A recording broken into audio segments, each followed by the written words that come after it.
Actually, we started as a group of doctors back in 1976. And what happened is we were working so-called alternative medicine back then because none of us were really happy with what was happening in the management of medicine, in particular with deadly diseases like cancer. And we felt that we didn't have the support or the elements to really do what all we could do for a patient. And everything that we thought of was considered to be completely off limits and we shouldn't do it, etc. And there were things that just made sense, like a better type of food, better type of diet, better changes in lifestyle, and all that was considered back then that you were just being a quack.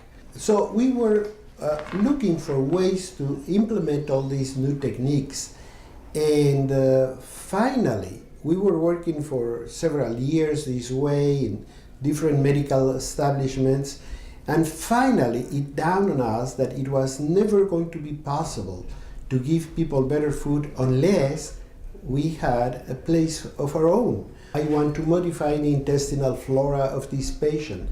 I want to support this patient with intravenous feeding.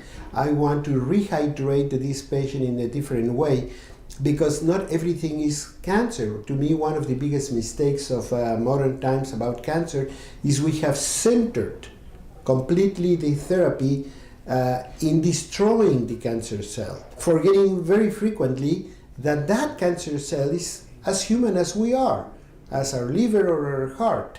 So we cannot just go in there and without any problem kill a cancer cell, because anything that we're going to use to poison this cell, to kill this cell, to burn this cell, it's going to affect normal human cells.